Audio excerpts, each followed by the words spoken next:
My people, these boys so na dey see so this mostly this guy when he carry money full like say they use am insult am. You know say this life when you make money no be the right way, e dey use person, e dey control the person. You no fit control the money because you no make the money for the right way. I believe say when you make money for the right way, money no use you, you go control the money.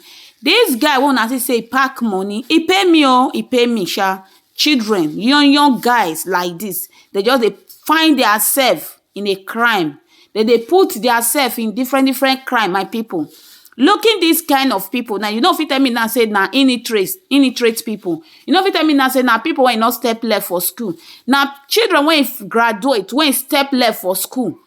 Now there be all those people so finish school impatient. Wetin I talk?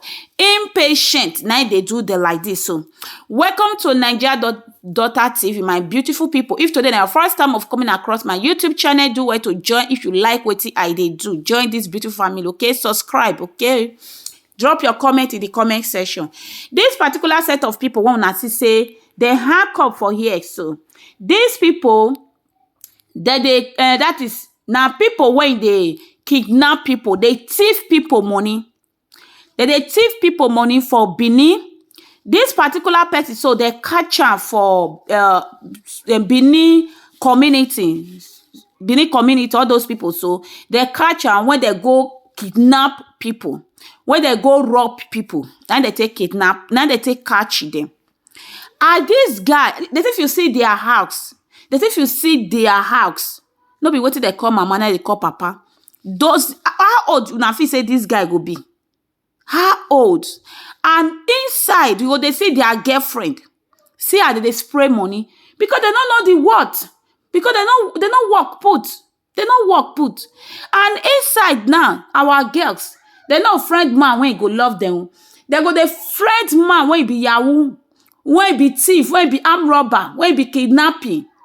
When they kidnap people. These people now, they make people when they travel from abroad go Nigeria, they fear. A lot of people, when you go see for social media, they kidnap them. Not be one woman from UK travel to Nigeria at that time. They buy the woman. Then only the pikin they alive. Only the pikin they alive.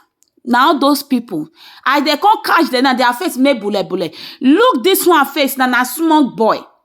Now very small boy. When he get bright future. Impatient.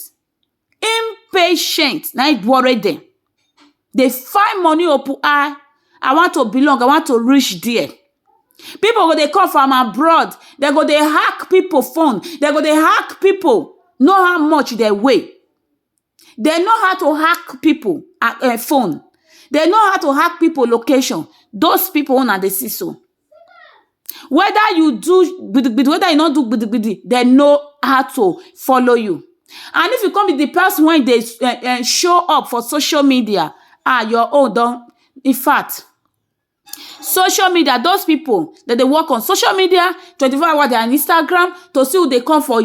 They come from abroad to Nigeria. Those guys, when they see so, how can a young guy like this? Waiting they do if he get papa no fit call am, big mama no fit call am. Waiting you they do like one woman when he cry when he say my pikin buy am car. I say no, you don't finish school. You not get work. How you got to buy me car? I watched that video. That video, I pray me I see him. And then come say him again. Some people say na a prank. So, no, not be prank. The woman say carry a car, go. How can this kind of young guy see fine, handsome, rich? Most ladies when you wear this green polo. How? They pack money. They say for Easter, the one we call they pay me. When they pay me for inside. Now, where they go make the thief money, they'll go put them for Instagram. The one, some of our youth, when they don't come get brain, they go say, wow, they go they lick their feet. They go they don't follow them. From there, now who no want thief at all, they will come lick and enter. This social media of it, mostly this social media, be like say they just bring and come destroy Nigeria. destroy my country. Because if you really see now Africa, this social media they really dey destroy. The oyibo man when form social media, when they get Facebook, now they get Instagram, now they get all kind of handle social media. You don't see their children once they do like money, this, they'll go put up for social media. Once they thief money, they'll go they show oyibo man. Once they say money not dey the country, imagine money not dey country. See how I think they spray money. Money not their country. People are crying. People they naked. I'll try put some picture of those people when they naked. Some people they naked. Papa they cry. Mama they cry. Lady they naked. But those people they get money to showcase on social media. They get money to spray on social media. My government, I will still they call on. I know everything is not government, but for me this is government. Me, as I just dey France now, I'll just start to dey spread money for social media. France go investigate. They go enter you. Why can our country, I know say our country never reach that standard. I pray may it reach. How can a young guy like this, a young guy driving the highest car, have a big house, they not call them for order till they don't kill people before they go come catch them. Maybe the person when they kill now he head. People don't swear say they must catch you now. Una must expose whether una like it or not. Now those people to expose. They will make if the people money finish. Person when they go work, maybe for Europe, if they do cleaning, go receive 8 euro, 10 euro. And then go don't get that money. Me I go see mama, they'll kidnap her. They'll make sure say they waste the money because nobody then worker. Person when you real worker, you know waste the money. He go plan for him money. Maybe now they collect sense. I think now you don't make bullet. See you and see you now. Make they work. They don't work the money. See the hack up. See them. They'll come do face like say you they pity for that. Their mind they back. Their mind they back. My people, now this one bring come out. Oh, if you get brother, please, he just graduates. Always advise him. Anytime when I talk, try and advise him. Try tell am say, hey, no be by rush. No be who first start to the run. Now they win. Now they win the race. Take your time. One day you will get there. Not let any friend, not let anybody push you for waiting you not know. Or waiting, you know, say if your papa or your sister hear am, it go break their heart. Don't ever try am. And you be girl, you the friend man. When he has, he dey spread money.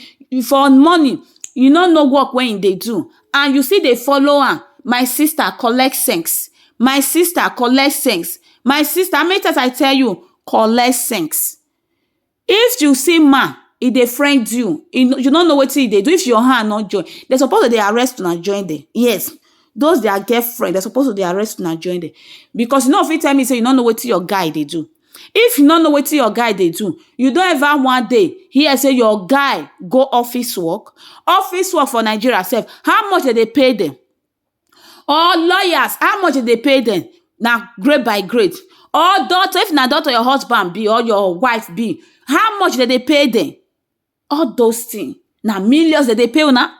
Now 2 million that they pay una. Now all those things you try to know before you go withdraw yourself. The person that they pay millions yourself, I'm not sure say you go still live this kind of life. Yes, because you go plan wait for your children. Because if they work, if they go office, go work.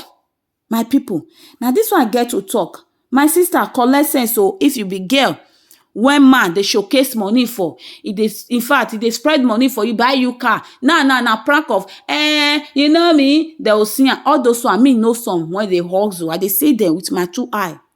When some you know say na I'm Robbery's, na food there. Men not come for me, oh, my beautiful sister. Follow man who now gather strong. I know that some now gather strong of it that will still dump on. But God will reward you with good one. Okay? Look before you leap. Not go follow arm robber. Arm robber not good. Like this guy now. He handsome. But in mind na demon. Na black. In mind black. My people, you drop your opinion. Now they don't arrest them.